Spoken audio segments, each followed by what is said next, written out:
You have rocks in Montana? We found both of them. And all their friends.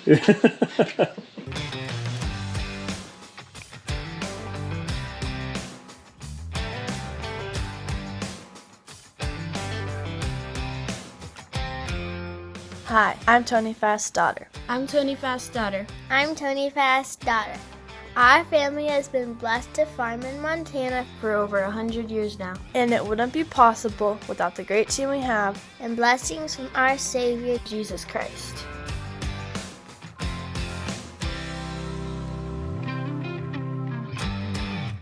Well, hey everyone, welcome back to the channel. It is getting to be time for harvest. Before we know it, we'll be here and we got to get machines ready. So Tim and Dad have been tearing combines apart. They got number 2 tore apart already.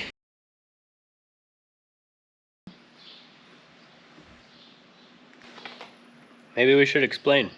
Well, we were missing a vane last year. I don't remember if that ever made it to video or not. So there were some that were obviously damaged, worn.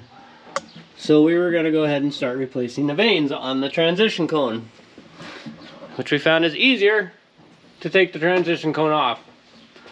We can't really take the transition cone off until we pull the rotor out though. So we've gone as far as we could get. Any other words of wisdom? Just don't do this at home. Yeah. Yeah. Let the professionals do it. Other than that, we've serviced the combine. Oils changed all through it, hubs, gearboxes, transmission, all that's done. Number 1 has to come in the shop yet. We do got the new MacDon 250 heads here. Yeah, that's what we got going on now. Well, these combines are around 1,000-ish separator hours. We've had 2 years of drought conditions the last couple of years. So they need some work. They already pulled some of these bolts out of the vanes, but you can tell rocks have hit. They're getting wore thin anyways. Lots of rock damage there. So we're gonna pull the rotor out so we can change rasp bars because those are also wore. This is what the grain gets hit with as it spins and pushes the grain through the grates of the concaves. We're gonna put a liner around here to help protect rock damage and new vanes. So we're not ready to tear it apart. You have rocks in Montana? We found both of them. And all their friends. So this is from Lance Johnson. He's letting us borrow it. Rotor puller that he designed. We're gonna use that to pull that rotor out with the skid steer, and then we can work on the air, holding it up in the air, whatever. Put it on jack stands to change those rasp bars. They tend to fill up with dirt behind them or dust, like back in there. So we'll take all the bars off, modules off, and we'll get them all blown out clean. Put the new ones on, and then it's ready to go back in. Well, they're getting everything hooked up, bolted together, adjusted right. And I realized I forgot my coffee. One benefit of having a front skid steer door is like, I'm kind of just trapped in here, so I'll just wait in the AC. But tell them I said that though.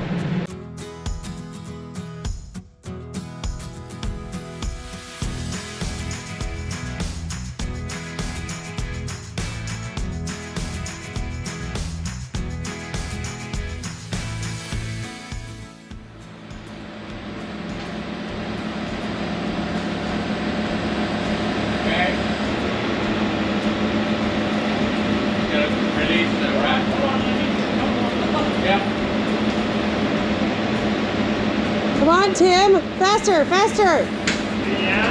Yeah. We're gonna be careful coming out because of the creeping out. Yeah, you want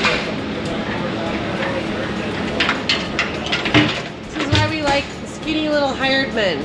Yeah. That's why you hired me to replace Colin. Because I'm a little spit in places. But you have a big heart. It's dark and cold, but it's big. No. Colin was skinny and longer. Hey, you should give me my coffee. Where's what? Just grab my coffee cup. You'll be fine.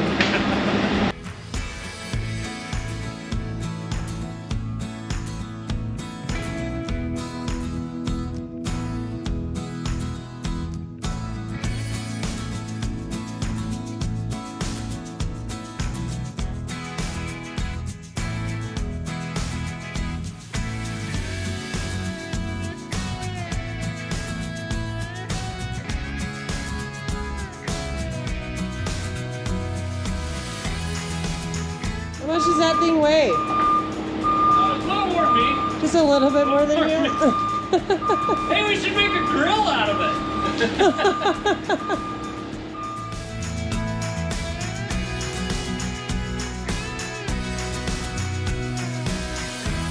Combine? Who leaves corn in a Montana combine? So this comes off next. This cone. Oh, okay.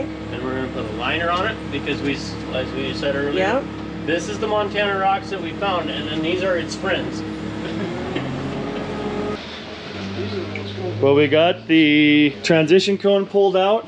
That was a little bit of a chore. The time lapse actually died while we were taking that out. But now Dad's putting in this cone liner from Stewart Steel. Heavy duty, kind of take all the impact before it actually damages the cone, as well with the new vane kit. So we built this that attaches in 4 places on that transition cone and attaches to this tool that Pro Harvest made. Johnson Harvesting is the guys behind that.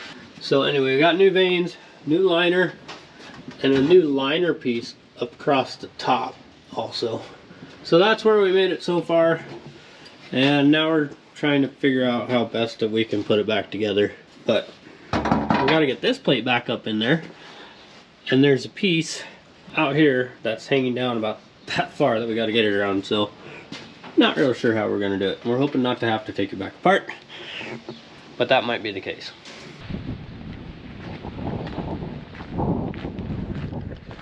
Well, over the weekend, I brought back the second FD250. Had a buddy bring out the first one. We did have Crary install their Crary wind system on the headers before we brought them out here. And we're gonna go ahead and do the slip clutch adjustment now because we mounted those here. They didn't have the combine there to run them. So we decided to go with these air bars, call them the Crary wind system, on both headers. We've got a lot of acres of chickpeas this year. If you raise lentils, they're really handy there.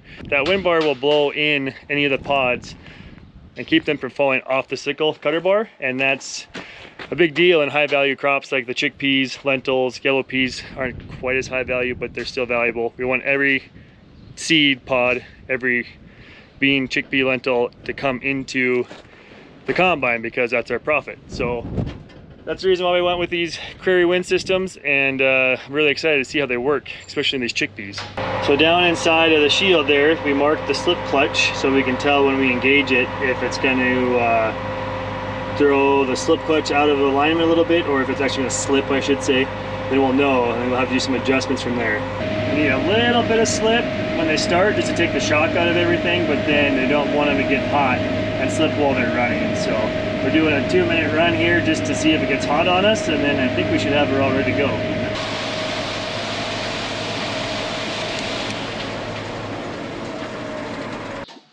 Well, we've got the transition cone completely back in, and everything in here is back together. More or less ready to put the rotor in, I believe, is where we're at on that. But we're going to work on the feeder house today. We pulled the gearbox off. We'll pull the rock beater out next, and then replace the feeder house drive sprocket,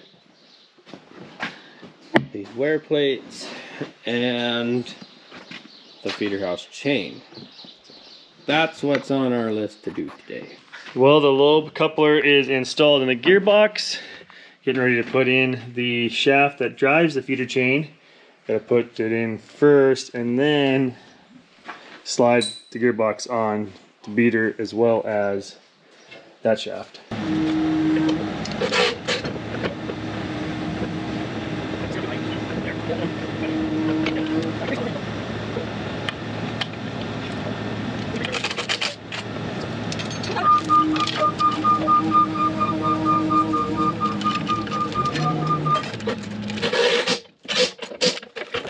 Not working on the combine today. May Barley needs to be cut down, so I hopped in the swather. Started doing the hay and had some other plans for the today and tomorrow. When hay barley's ready, you gotta cut it. So, pretty good stage right now. Getting to be a little bit into the medium to hard dough stage. Squeeze the kernels, are not just juice coming out of them. Well, we've done a really lousy job of putting stuff on camera on what we've been doing on the combines. So we're pretty much back together with this one. We're waiting on one part for the feeder house. It's actually the shaft that drives the feeder house chain. So most of that's back together. Put that shaft in, and it's a sprocket shaft, and then that rock beater goes back in here. So shaft here, rock beater, because there's your rock trap right down there on the bottom of your feeder house. And then this can go back in, and this combine should be done. There's a little bit of wiring left to do for the Prairie air reel system, I think. So we've also been working on this header. We're doing it all in the shop, at least the last couple days anyways, because it's been, I think, 95, 97, somewhere in there. Been pretty warm out. Today's supposed to be mid-90s, and the wind is blowing, so that'll be like a nice furnace. But so we pulled it inside because at least we have the fan, keep some air moving, insulation, kind of help keep it cool down a little bit. But this header is almost done as well, and it can go out. But in lieu of saying that we haven't videoed much of what we're doing on the combine, the good news for you guys is we still have another one to do.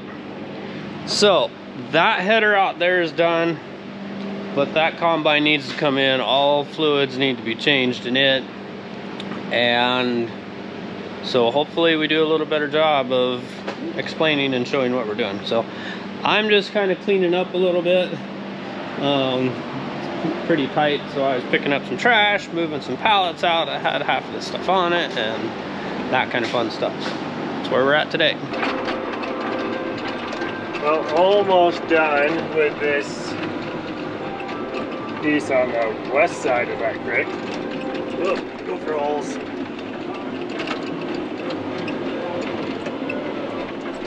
I am really impressed with this Prairie Golden Cut sickle. Swathing over 8 miles an hour in some places at 30 foot. That's pretty good. And as far as this gopher holes, trying to keep it out of the dirt, but man, it's hard. Sometimes you don't see them in time, or whatever, didn't quite pick up high enough, and you end up hitting some dirt through the sickle, and it is standing up really well to that as well. So just about the end here. We're side delivering here, not running it through the conditioner, so I gotta turn around, flip my belts to run the other direction, and there we go. Do this one-handed. Whoops! Oh, swathers.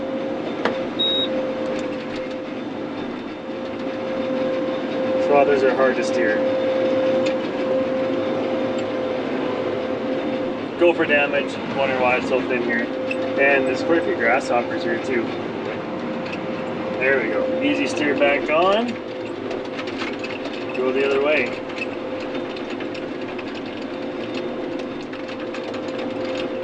Lots of pigweed in here that looks like the star aim dinged it up but didn't completely stop it. So I'm not really sure what that's all about. Our Gopher Hills. Yeah, we're gonna have to do some leveling for sure this fall, or figure something out. These Gopher Hills. This will go back into most likely canola or maybe mustard next year. This is just a farm field that we planted to hay barley. Just have a little hay to sell. So that's where I got stuck swathing a couple videos ago, or last video, or whatever that was. Oh my goodness, gopher holes. Anyways, I better pay attention to what I'm doing. See you later. Hey everybody, thanks for watching, but don't forget, farm hard, pray harder. See you next video.